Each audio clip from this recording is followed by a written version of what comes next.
guys, it's Emily, and today I'm here to bring you part 2 of what I read in June.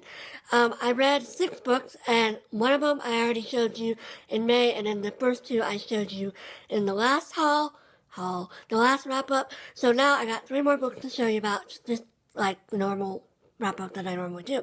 So let's just get right into it. I should say that all of the books in here were in my haul videos, so I think by hauling them, they sort of got stuck in my brain, and I decided I really needed to read them. And so the first book I want to mention is Boy, Tales of Childhood by Roald Dahl, and this is Roald Dahl's memoir of his childhood growing up in England and Wales, and then also his summers in Norway, because his parents were both Norwegians and his grandparents were Norwegian, so they would go up to Norway in the summer. And so most of this takes place in various boarding schools that he attended in England, and you see stories about he and his friends playing pranks on teachers and playing pranks on a local shopkeeper. You also hear a lot about some really nasty teachers that he had, and then there was also some nasty prefects that used to beat him with the slightest provocation. You could be caught talking in class and you'd get like 6 whippings. You get like a lot of whippings for something that wasn't that big of a deal, comparatively. And this was a really great book. I really enjoyed it. It got like drawings by Quentin Blake, who does the drawings for all of Roald Dahl's books, and then there's also copies of snippets of Roald Dahl's letters, and then there's pictures of him, when he was young, and then it's a really fascinating book, and really interesting, and it's really short.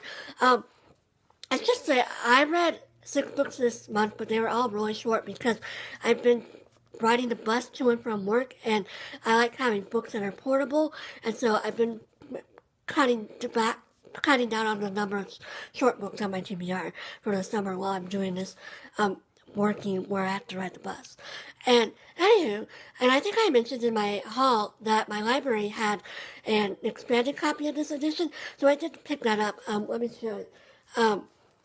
I got this one. It's called More About Boy, but it's just a slightly extended version of the first book. These are basically the same book, but this one just has a few more essays and a few more pictures. And I got this, and I actually read it in about an hour. I took it on the bus one day, and to and from my work, I looked at the pictures and read it. And, the pictures in this one are slightly better quality just because the paper's better. And then there's this one from Matilda, a picture, and it shows you this is an extra. This story was not in the original, and so you can tell because it's got a different background than the rest of the story. But anyway, I really enjoyed these. I would definitely pick up Roald Dahl's Going Solo pretty soon. I really want to get that. My brother has it right now. I think I said that in my haul as well. I don't know. All these books are from my haul. Sorry. It's sort of like a repeat. So anyway, I really enjoyed this, and I'm glad I picked it up. And I would recommend it if you're looking for a memoir that's not too complicated. This is considered a YA, or not even a YA, but like a children's book. This is shelved in our children's section at the library. So this is a very easy read to get through and not complicated at all. And I would highly recommend it if you're looking for, a nonfiction book that's not that complicated. Book I finished in June was The Uncommon Reader by Bennett. I think I mentioned this in my haul, but I ordered this and my first copy never came, so I got a refund, and then I got this copy, and you can't really tell, but when it came, it had this huge sticker on the front of it. Oh look, there you can tell it in the light. It's got the residue, and then on the back there was another sticker, and you can see it there, the residue, and I had to scrape and scrape and scrape, and I had to use Goo God or whatever to get it off, and it didn't work very well. I don't know if I did it right. I must have did it, because now you can see there's this terrible gash, but oh well, if it's not in the sunlight, you can't tell. Anyway, I digress. This book is a fictional tale of Queen Elizabeth II. They don't say it's Queen Elizabeth II, but you can tell it's Queen Elizabeth II. And one day she finds this traveling library that's in the yard of Buckingham Palace. And she goes in and she gets a book because she feels bad because her dogs were barking at the librarian. And so she starts reading this book, and she gets really interested in reading, and she starts reading a lot. And it's a really short book, but it's just about how reading changes her life and changes the way she sees the world. And it's also about how reading affects her relationships with the people in her family and the people on her staff. And it's a really cute book. It was sweet, and I actually picked up my own copy so that I could highlight quotes. I didn't highlight nearly as many quotes as I thought I would, but I did highlight a few of them. Oh, now I can't find any of them. But it's just a great little book about books and reading, and like anybody that's on BookTube would probably like this book.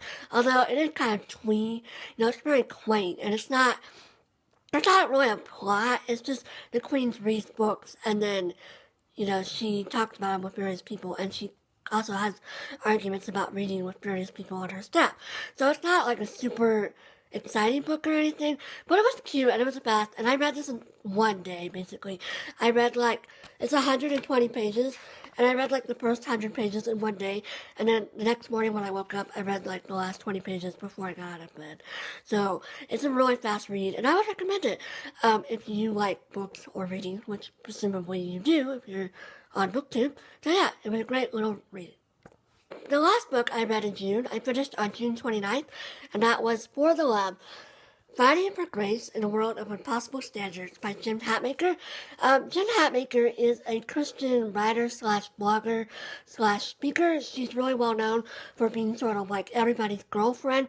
She has this really popular Facebook page where she shares stories about her life, and she's got probably 100,000 people that follow her, and she's really known for commenting, talking in the comments to people, and basically be like your girlfriend. And this book is basically, it's in a very similar tone to her Facebook page. I don't actually follow her Facebook page, but I do every once in a while go look at it if I'm bored or when it pops into my head to look at it. My mom bought this book because she had read Jen Hatmaker's book 7, and she passed it on to me after she was finished. You can tell my mom read it because there's underlines. My mom is a huge underlining person, and you can tell when my mom gives me a book because there's always an underline. There's usually an underline in it. Anywho, this book is sort of, I would actually consider it, in my last video I mentioned I finished Gift from the Sea. I sort of consider this to be a modern version of Gift from the Sea because it's sort of about the same thing, balancing womanhood and motherhood and, your responsibilities and finding time for yourself and, raising your kids in a Christian-like manner, but there's also really good insights into the church. She talks a lot about mission trips and how in Western society we think if we go to Mexico for a week we're doing this great big thing, but it's not that helpful. And then she also talks about how pastors are suffering from depression in huge amounts, and then also the fact that people are leaving the church in huge amounts, and she talks about her ideas on how you can solve that problem. And it's just a really nice little read. It's a short book. I read this in over several bus rides. It's not a very hard book. I enjoyed it.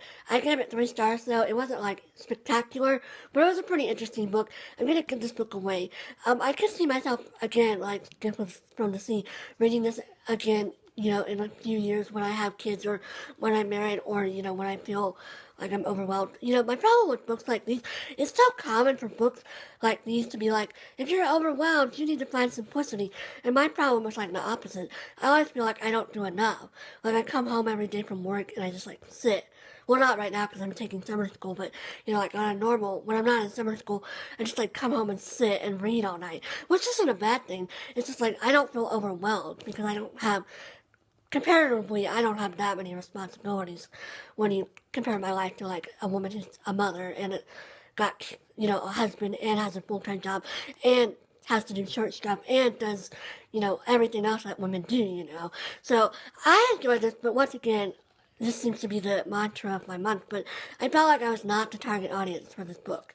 So, it was good, but it wasn't necessarily a book that I would have picked up on my own if my mom hadn't given me it to read. So anyway, that's what I read in June. I hope everybody's having a great reading month, and I'll talk to you again soon. Bye!